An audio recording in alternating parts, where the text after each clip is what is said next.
L'éthique à Nicomaque d'Aristote, livre 4e, chapitre 3. La magnanimité ou grandeur d'âme, comme son nom seul suffit à l'indiquer, ne s'applique qu'aux grandes choses. Mais sachons d'abord à quelles choses elle s'applique.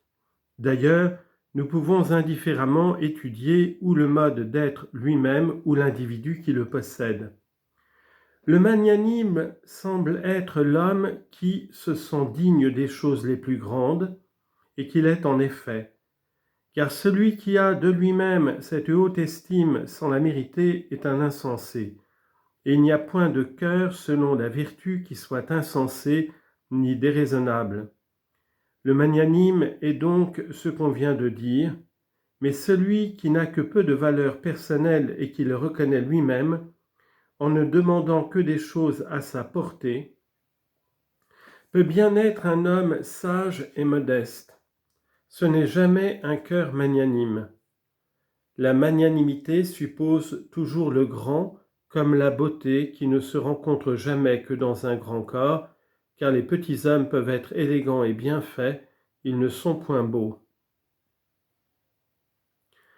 Celui qui a de lui-même la plus haute idée et qui ne le mérite pas est un homme vain, bien qu'il n'y ait pas toujours vanité à s'estimer soi-même plus qu'on ne vaut.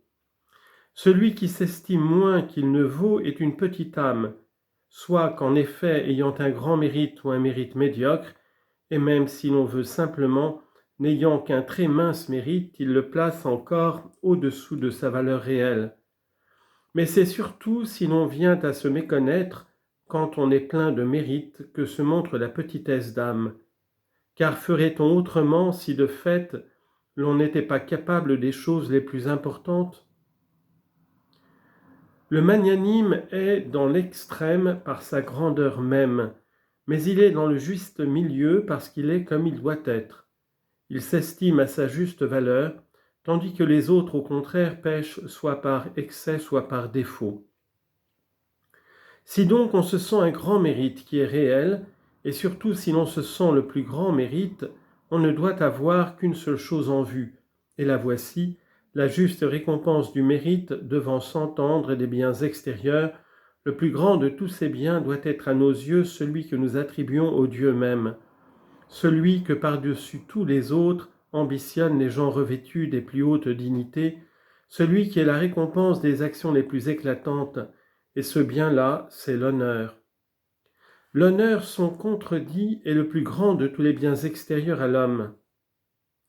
Ainsi, le magnanime sera exclusivement occupé dans sa conduite de ce qui peut procurer l'honneur ou causer le déshonneur, sans que d'ailleurs cette préoccupation sorte jamais des justes limites. Et certes, ce n'est pas sans raison que les cœurs magnanimes semblent surtout considérer l'honneur, puisque les grands ambitionnent surtout l'honneur qu'ils regardent comme leur plus digne récompense. La petitesse d'âme pêche par défaut, et elle laisse celui qui l'éprouve au-dessous de lui-même, et de ce noble sentiment qu'éprouve le magnanime. Quant à l'homme vaniteux, il pêche par excès dans l'opinion exagérée qu'il a de son propre mérite, mais à cet égard il ne dépasse pas le magnanime. Puisque le magnanime est digne des plus grands honneurs, il faut aussi qu'il soit le plus parfait des hommes. Quand on a plus de mérite, on a droit à la plus belle part, et le meilleur des hommes a droit à la part la meilleure. Ainsi, il faut nécessairement que l'homme vraiment magnanime soit plein de vertus, et tout ce qu'il y a de grand dans les vertus de chaque genre semble devoir être son partage.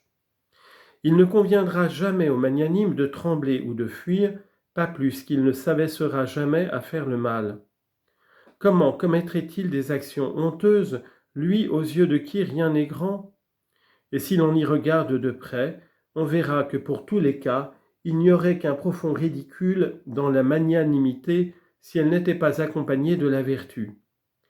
On ne serait pas non plus digne d'honneur si l'on était vicieux, car l'honneur est le prix de la vertu.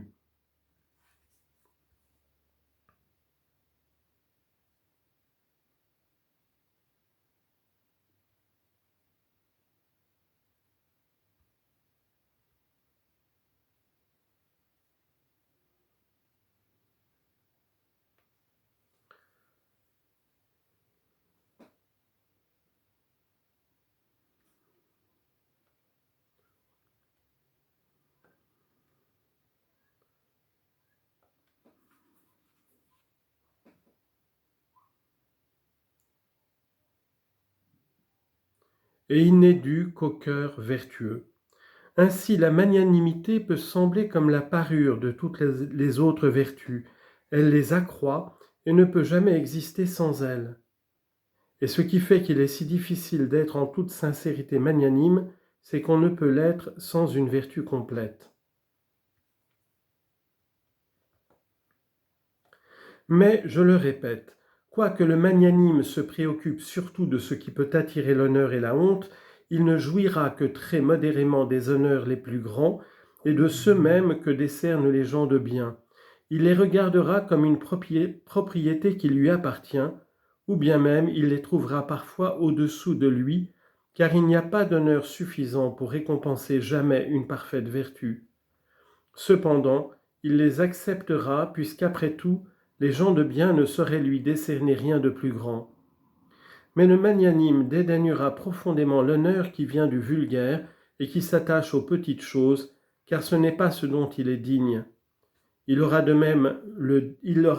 même dédain pour les insultes, puisque jamais elles ne sauraient être justes envers lui.